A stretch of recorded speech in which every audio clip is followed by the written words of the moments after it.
একটি রাত যা ছিল সম্পূর্ণ ভিন্ন। এক রাত যখন আকাশে তারা যেন নতুন ভাষায় কথা বলছিল। চারপাশ নিস্তব্ধতা, কিন্তু এক অলৌকিক আলো ছড়িয়ে পড়ছে মরুর বালুতে।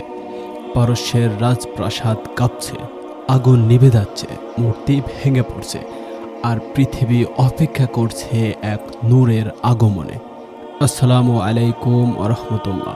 প্রিয় দর্শক, এই সেই রাত যে রাতে জন্ম নেন পৃথিবীর সর্বশ্রেষ্ঠ মানব হজরত মুহাম্মদ সাল্লাল্লাহু আলাইহি ওয়াসাল্লাম। আজ আমরা জানব সেই রাতের এমন কিছু অলৌকিক ঘটনা যা শুনলে আপনার হৃদয় কেঁপে উঠবে এবং আপনি উপলব্ধি করবেন তিনি সত্যিই ছিলেন রাহমাতুল লিল আলামিন। বছরটি ছিল আমুল ফিল। সে বছর হস্তি বাহিনী কাবা ধ্বংস করতে এসেছিল। মক্কার আকাশ ছিল অদ্ভুতভাবে শান্ত, বাতাস যেন ধীরে ধীরে নিঃশ্বাস ফেলছিল। ঠিক এমন এক রাত্রিতে 12 রবিউল আওয়াল সোমবার পৃথিবীর বুকে আগমন ঘটে এমন এক আলো যার প্রতিচ্ছবি কিয়ামত পর্যন্ত মানবতার পথ দেখাবে। সেই রাতে মা আমিনার গর্ভ থেকে জন্ম নিলেন হজরত মুহাম্মদ সাল্লাল্লাহু আলাইহি ওয়াসাল্লাম। তখনকার সময়ের নারীরা বলতেন, আমরা এমন শান্ত ব্যথাহীন প্রসব কখনো দেখিনি। এমনকি মা আমিনা স্বয়ং বলেছিলেন, আমি অনুভব করলাম আমার শরীরের ভেতরে এক নূরের আলো ছড়িয়ে পড়ছে যা সিরিয়ার প্রাসাদ পর্যন্ত আলোকিত করে তুলেছে। পারস্যের মজুসী বা অগ্নি পূজা করা দীর্ঘ হাজার বছর ধরে একটি আগুন জ্বালিয়ে রেখেছিল যা তারা পবিত্র মনে করত। ঠিক মুহাম্মদ সাল্লাল্লাহু আলাইহি সাল্লামের জন্মের রাতে সেই আগুন হঠাৎ নিভে যায়। কেউ না নিভিয়েও আগুন নিভে যাওয়াকে তারা অশুভ ইশারা বলে ধরে নিয়েছিল। এ ঘটনার সংবাদ চারিদিকে ছড়িয়ে পড়ে। পারস্যের রাজা এতে আতঙ্কিত হয়ে পড়েন, কারণ তারা পূর্ব থেকেই একটি নবীর আগমনের ভবিষ্যৎবাণী শুনে আসছিল। ইরানের সাহ শহরের নিকটে অবস্থিত ছিল একটি বিখ্যাত হ্রদ, যেটিকে স্থানীয়রা পূজা করত এবং অলৌকিক বলেই বিশ্বাস করত। মুহাম্মদ সাল্লাল্লাহু আলাইহি সাল্লামের জন্মের দিন সেই হ্রদ সম্পূর্ণভাবে শুকিয়ে যায়। এমনটি হাজার বছরের ইতিহাসে কখনো ঘটেনি। হঠাৎ এই প্রকৃতির আচরণ যেন দুনিয়াকে ঘোষণা দিচ্ছিল, এক নতুন যুগের সূচনা হতে চলেছে।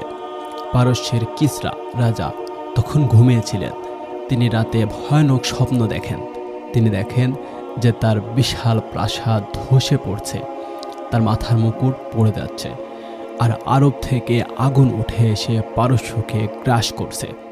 ভোরবেলা যখন তিনি জেগে ওঠেন, জানতে পারেন তার প্রাসাদের 14টি বারান্দা নিজে নিজে ধসে পড়েছে। এই সংখ্যা পরবর্তীতে অর্থ বহন করেছিল, যা ছিল পারস্য সাম্রাজ্যের পতনের পূর্বাভাস।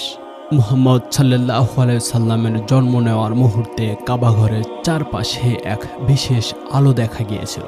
এই আলো ছিল এতটাই উজ্জ্বল ও পবিত্র যে অনেকে এটিকে ফেরেশতা বা কোনো আলোকিত দুনিয়া থেকে আগত শক্তি বলে মনে করেছিল।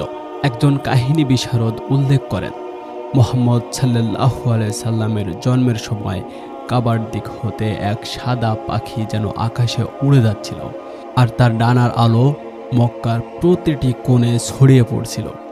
যখন মুহাম্মদ সাল্লাল্লাহু আলাইহি সাল্লামের জন্ম হয়, তখন আকাশে অজস্র তারা জ্বলে উঠছিল। কিছু ইতিহাসবিদ ও জ্যোতিষী বিজ্ঞানীরা উল্লেখ করেন, সেই রাতে আকাশে এক অদ্ভুত উজ্জ্বলতা ছিল। তারকারা যেন একে অপরকে ছাপিয়ে আলো দিচ্ছিল, অনেকটাই যেন কোনো মহান আত্মার আগমনের অভ্যর্থনা করতে নেমে এসেছে। আরব বেদুইনরা বলতো, আমরা এমন তারা ভরা আকাশ আগে দেখিনি। এমনকি কিছু ইহুদি পণ্ডিত আকাশ দেখে বলে উঠেছিল, আজ রাতে আখেরে নবী জন্ম নিয়েছে, কারণ আসমানে তার আলামত দেখা যাচ্ছে। মুহাম্মদ সাল্লাল্লাহু আলাইহি সাল্লামের জন্মের মুহূর্তে অসংখ্য ফেরেশতা পৃথিবীতে অবতরণ করেছিল। তাদের মধ্যে ছিল হযরত জিবরাইল আলাইহিস সালাম, যিনি ওই মুহূর্তে মা আমিনার পাশে ছিলেন বলে বহু হাদিসে বর্ণিত হয়েছে। ফেরেশতারা নেমে এসে শুধু মা আমিনাকে সাহস দেননি, বরং কাবাঘর, আরাফাত ও মক্কার আশেপাশে দাঁড়িয়ে প্রশংসা করছিলেন আল্লাহর সর্বশ্রেষ্ঠ রাসূলের আগমনের। একজন বর্ণনাকারী বলেন, মনে হচ্ছিল আকাশ আর পৃথিবীর মাঝে কোনো সীমা নেই, আলোয় আলোয় ভরে গেছে সবকিছু। ইবনে আব্বাস রাজিয়াল্লাহু তাআলা আনহু বর্ণনা করেন, মুহাম্মদ সাল্লাল্লাহু আলাইহি সাল্লামের জন্মের দিন থেকে শয়তানরা আসমানের দিকে উঠে খবর শুনতে পারত না। তারা আগুনের শিখায় ভস্ম হয়ে যেত। এমনটি আগে কখনো দেখা যায়নি। জিন ও শয়তানরা আগের যুগে আকাশের খবর শুনে জ্যোতিষীদের জানিয়ে দিত, কিন্তু মুহাম্মদ সাল্লাল্লাহু আলাইহি সাল্লামের জন্মের দিন সেই পথ বন্ধ হয়ে যায়। আকাশের নিরাপত্তা এতটাই কড়া হয়ে যায় যেন কোনো অশুভ আত্মা আর এক পলক তাকাতে পারে না। মুহাম্মদ সাল্লাল্লাহু আলাইহি সাল্লামের জন্মের দিন মক্কার কুরাইশরা বুঝতে পারছিল না কি ঘটছে। হঠাৎ এমন আকাশের রূপ, হঠাৎ আগুন নিভে যাওয়া, ফেরেশতাদের আগমন, জ্যোতির উজ্জ্বলতা, সব মিলিয়ে তারা ছিল বিভ্রান্ত। তারা পুরোহিতদের ও খানাফা সত্যের অনুসন্ধানকারীদের জিজ্ঞাসা করছিল, এ রাতে কি ঘটেছে? একজন বয়স্ক খানাফা বলেছিলেন, আজ রাতে সেই নবীর জন্ম হয়েছে যার বিষয়ে ঈসা আলাইহিস সালাম ভবিষ্যদ্বাণী করেছিলেন।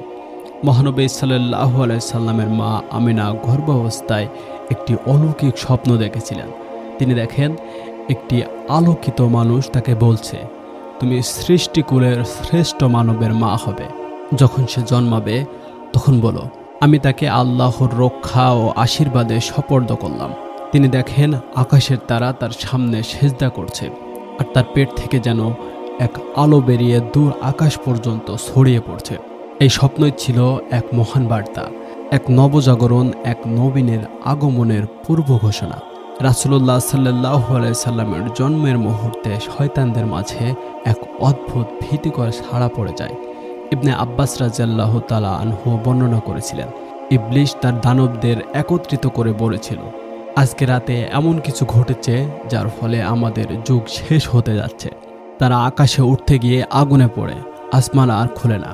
ইবলিস চারদিকে ছুটে বেড়াতে থাকে, কারণ সে বুঝতে পারে এক নূরের মালিক পৃথিবীতে এসেছে, যিনি তার সমস্ত ষড়যন্ত্রের পরিসমাপ্তি ঘটাবে। হযরত মুহাম্মদ সাল্লাল্লাহু আলাইহি সাল্লামের জন্মের রাতে কাবাঘরের মধ্যেও এক অলৌকিক পরিবর্তন লক্ষ্য করা যায়। হাজরে আসওয়াদ নিজে থেকে আলোকিত হয়ে ওঠে। কাবাঘরের পাথরের দেয়ালগুলো যেন নরম হয়ে গিয়েছিল। কাবা সংলগ্ন মূর্তিগুলো ভেঙে পড়ে এবং কোনো এক অদৃশ্য শক্তি চারপাশে এক পবিত্রতা ছড়িয়ে দেয়।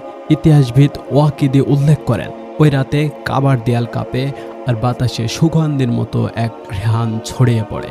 পারস্যের মাজুসী অগ্নিপূজারীরা তাদের মন্দিরে হাজার বছর ধরে জ্বলতে থাকা এক পবিত্র আগুন পূজা করত। মুহাম্মদ সাল্লাল্লাহু আলাইহি সাল্লামের জন্মের রাতে সেই আগুন হঠাৎ নিভে যায়। এই আগুন ছিল পারসিক সম্রাটদের শক্তি ও বিজয়ের প্রতীক। কেউ কখনো দেখেনি এই আগুন নিভতে, অথচ সেই রাতে এক মুহূর্তেই নিভে যায়। এর ফলে পারস্যের রাজা নওশেরওয়ান চরম আতঙ্কিত হয়ে ওঠে। সে তার দরবারে জ্যোতিষী ও পুরোহিতদের ডেকে পাঠায়। তারা বলে, এক মহামানবের আগমনের ইঙ্গিত। ইরাকের এক বিখ্যাত হ্রদ ছিল বুহায়রাতুস সাওয়া। হযরত মুহাম্মদ সাল্লাল্লাহু আলাইহি সাল্লামের জন্মের রাতে সেই বিশাল হ্রদের পানি সম্পূর্ণ শুকিয়ে যায়। এ ঘটনা পারস্যের রাজ্যে এক চাঞ্চল্য সৃষ্টি করে। অনেকে এটাকে ঐশী সতর্কবার্তা হিসেবে নেয়। পুরোহিতরা ব্যাখ্যা দিতে ব্যর্থ হয় এবং রাজা নওশেরিয়ান আতঙ্কে অস্থির হয়ে ওঠে। রাসূলুল্লাহ সাল্লাল্লাহু আলাইহি সাল্লামের মা আমিনা বলেন, আমি যখন আমার সন্তান প্রসব করলাম তখন আমার কাছ থেকে এমন এক আলো বেরিয়ে এলো যা সিরিয়ার প্রাসাদগুলো পর্যন্ত আলোকিত করেছিল। এই আলো ছিল অস্বাভাবিকভাবে উজ্জ্বল, যেন অন্ধকার পৃথিবীর বুকে এক নতুন সূর্যোদয় ঘটেছে। অনেক ইতিহাসবিদ ও মুসলিম পণ্ডিতরা এই ঘটনাকে সত্য কাহিনী হিসেবে বর্ণনা করেছেন। তারা বলেন, এটি ছিল আল্লাহর পক্ষ থেকে এক স্পষ্ট আলামত যে এক নবচেতনা, নবজ্যোতি, নবদিশার সূচনা হয়েছে।